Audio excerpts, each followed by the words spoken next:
Hai, kembali bersama Delano dalam channel Selalu Ada Harapan. Pada video kali ini kita akan membahas karakteristik relasi yang sehat. Ada beberapa unsur yang dibutuhkan dalam membangun relasi yang sehat. Yang pertama, kepercayaan. Kepercayaan bisa dibilang salah satu karakteristik relasi yang paling penting. Tanpa kepercayaan, membuat fondasi yang kurang kuat untuk membangun keintiman emosional. Dan potensi Anda untuk terluka berulang kali akan tumbuh semakin besar.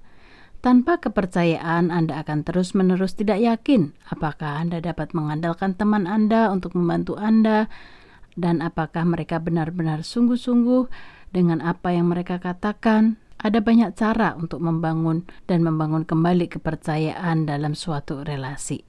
Tetapi jika Anda tidak berada di jalur yang tepat untuk melakukannya, relasi Anda cukup rentan terhadap stres dan ketidakpastian.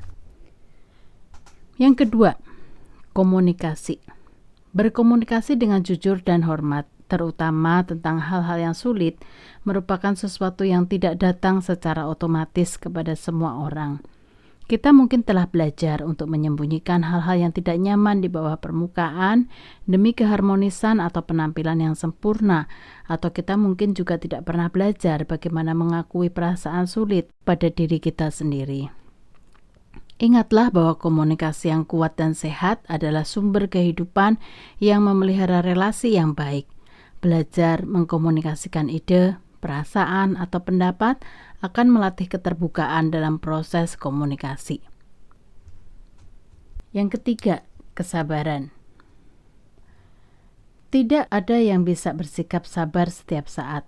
Faktor-faktor seperti kurang tidur, stres, atau masalah kesehatan fisik juga akan membuat Anda lebih mudah gelisah di berbagai titik dalam hidup Anda, dan itu adalah bagian dari menjadi manusia.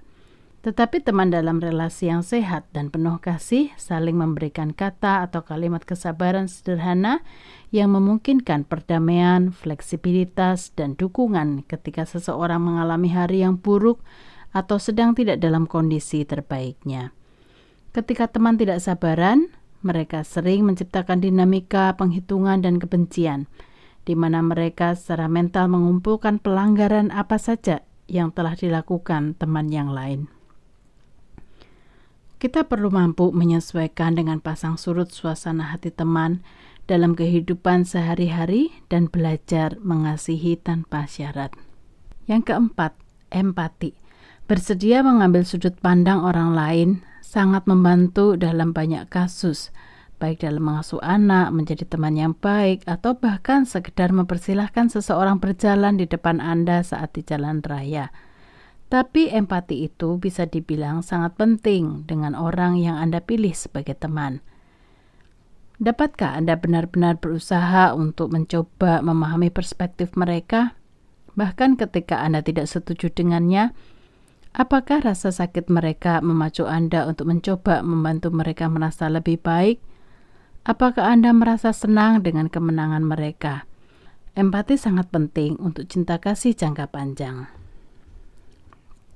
Yang kelima, fleksibilitas. Anda pernah mendengarnya sebelumnya, relasi membutuhkan kompromi. Sementara beberapa hal tidak memungkinkan skenario yang sempurna dalam kompromi itu.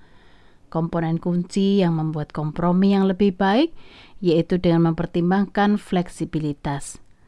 Penting bagi kedua teman untuk menunjukkan fleksibilitas dalam kehidupan sehari-hari dan pengambilan keputusan.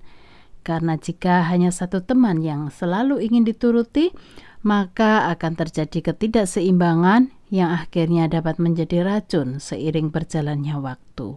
Dalam relasi yang sehat, kedua teman bersedia menyesuaikan sesuai kebutuhan dengan perubahan dan pertumbuhan, baik positif maupun negatif, yang mungkin terjadi selama relasi jangka panjang. Dan mereka mampu mengevaluasi bersama, terutama selama konflik, apa yang paling penting bagi setiap orang dalam relasi tersebut dan bagaimana itu harus diprioritaskan. Dua teman yang tidak pernah mau membungkuk atau bertemu satu sama lain akan berada di jalur yang terpisah dan tidak lama kemudian jauh dan tidak bisa berbagi kehidupan bersama. Yang keenam, apresiasi. Penelitian tentang pentingnya rasa syukur dalam relasi sangat mengejutkan. Semakin kita merasakan rasa syukur, semakin kita merasa dihargai atas siapa diri kita dalam suatu relasi dan juga bisa meningkatkan kesejahteraan relasi. Bahkan ungkapan kecil, ucapan terima kasih dan penghargaan dapat membantu meningkatkan kepuasan relasi.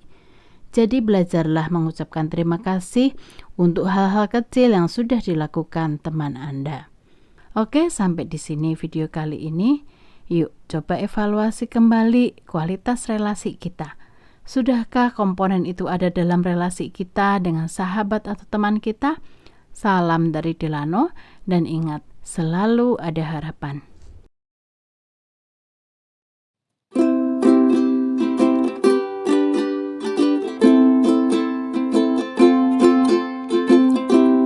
There's a hope in every single thing you do.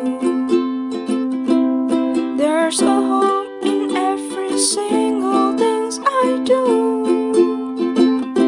So don't give up and face all things in front of you. Just pray and do your best in every single thing you do.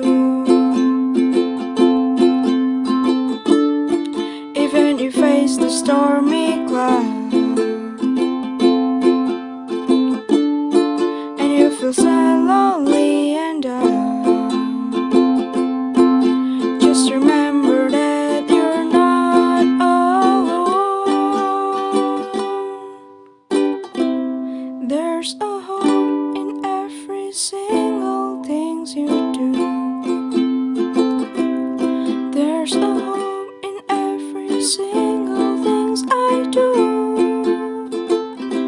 So don't give up and face all things in front of you. Just pray and do your best in every single things you do.